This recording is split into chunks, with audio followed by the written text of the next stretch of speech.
여러분, 거래소가 만든 코인이라 하면 어떤 이미지가 떠오르나요? 수수료를 할인해준다, 한때 엄청나게 가격이 올랐다, 혹은 편리하다 같은 긍정적인 이미지가 있으실 겁니다. 맞습니다. 분명 그런 장점들이 존재합니다. 하지만 그 이면에는 거래소의 운명과 내 자산이 묶여있다, 그리고 강력한 금융규제의 칼날 위에 서 있다라는 무거운 리스크도 함께 존재합니다. 오늘은 그 중에서도 시가총액 상위권인 바이낸스 코인을 중심으로 거래소 코인들이 왜 각광받는지, 그리고 최근 규제 당국이 왜 이들을 주시하고 있는지 냉정하게 분석해 보고자 합니다. 끝까지 보시면 어떤 코인이 살아남을 가능성이 있는지 판단하시는 기준이 생길 것이라 생각합니다. BNB의 진화, 단순 쿠폰에서 거대 생태계로. 먼저 BNB의 위치를 정확히 파악할 필요가 있습니다. BNB는 원래 세계 최대 암호화폐 거래소인 바이낸스가 발행한 토큰입니다.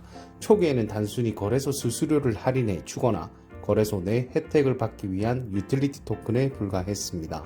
마치 백화점 상품권이나 포인트 같은 개념이었죠.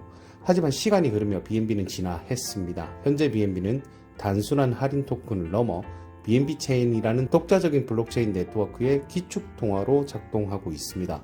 이더리움처럼 스마트 계약을 실행하고 D앱을 돌리고 가스비를 지불하는 등 실질적인 사용처를 확보한 것입니다. 또한 바이낸스는 정기적으로 BNB를 시장에서 사들여 없애는 소각 정책을 통해 공급량을 줄이고 희소성을 유지하고 있습니다. 이러한 점들을 BNB가 단순한 거래소 쿠폰을 넘어 생존 가능한 생태계를 갖춘 자산으로 평가받는 이유이기도 합니다. 다른 거래소 코인들과의 비교. 그렇다면 다른 거래소 코인들은 어떨까요? 시장에는 BNB 이외에도 여러 거래소 코인이 존재하지만 그 구조와 리스크는 제각기 다릅니다. 예를 들어 OKB나 과거의 후오비 토큰 등을 살펴볼 수 있습니다. 이 코인들 역시 가격이 상승한 시기가 있었지만 대부분의 가치 상승 요인이 거래소 내 수수료 할인과 거래소 수익을 통한 소각 기대감에 의존하는 경향이 큽니다. 즉 BNB처럼 거대한 자체 생태계나 다양한 D앱들이 활발히 돌아가는 구조보다는 거래소가 잘 되어야만 코인 가격이 오른다는 단일 의존성이 매우 강하다는 지적이 많았습니다. 만약 해당 거래소의 점유율이 떨어지거나 운용에 문제가 생기면 코인의 사용처 자체가 사라질 위험이 훨씬 크다는 점을 기억하셔야 합니다. 거래소 코인의 핵심 리스크, 이제 가장 중요한 부분, 바로 리스크에 대해 말씀드리겠습니다.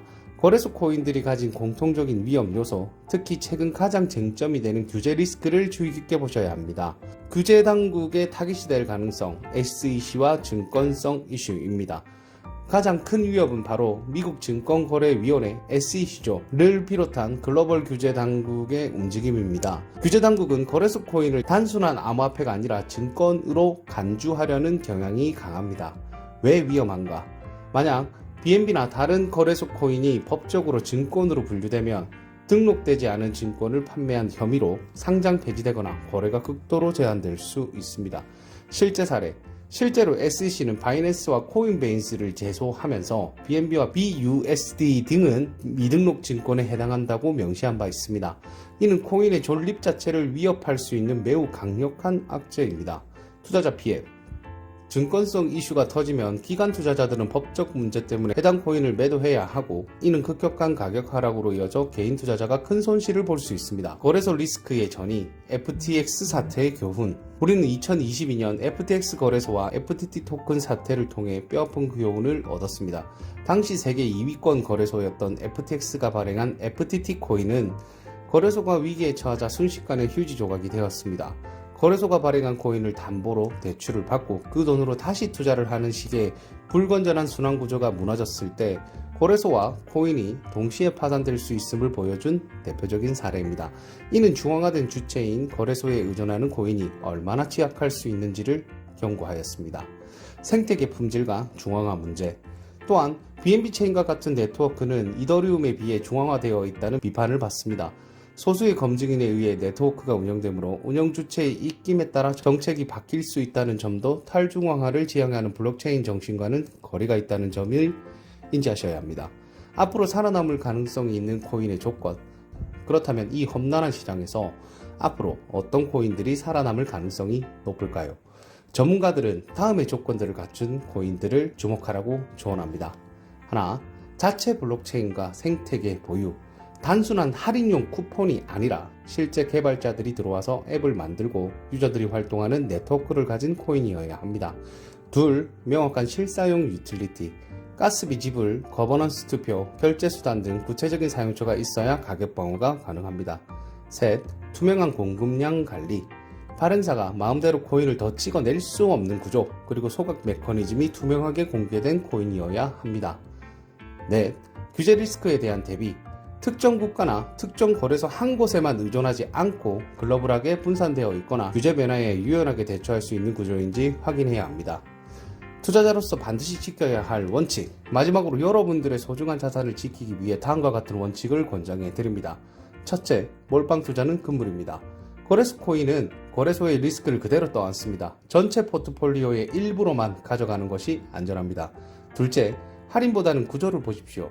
수수료를 얼마나 깎아주는지 보다 해당 코인이 어떤 생태계를 가지고 있고 실제 사용되고 있는지를 확인하시기 바랍니다. 셋째, 규제 뉴스를 주시하십시오. SEC의 소송 진행 상황이나 각국의 암호화폐 법안 변화는 거래소 코인의 가격에 직격탄이 될 수 있습니다. 넷째, 자산을 분산 보관하십시오. 거래소가 문을 닫으면 내 코인도 찾지 못할 수도 있습니다. 장기 보유 물량은 개인 지갑에 보관하여 거래소 리스크로부터 분리해 두는 것이 현명합니다. 결론, 정리하자면 BNB는 단순한 거래소 코인을 넘어 거대한 생태계를 구축한 상대적으로 생존 가능성이 높은 코인임은 분명합니다. 하지만 규제의 칼날과 거래소의 의존성이라는 구조적 리스크는 여전히 존재합니다. 과거 FTX 사태가 보여주었듯 영원히 안전한 거래소 코인은 없습니다. 따라서 여러분께서 막연한 기대감이나 과거의 상승률만 보고 투자하시기보다는 이 코인의 구조가 얼마나 탄탄한가, 규제 리스크에 어떻게 대응하고 있는가를 냉정하게 따져보시고 판단하시기를 바랍니다. 오늘의 내용이 여러분들의 현명하고 안전한 투자 판단에 도움되시기를 진심으로 바랍니다. 감사합니다.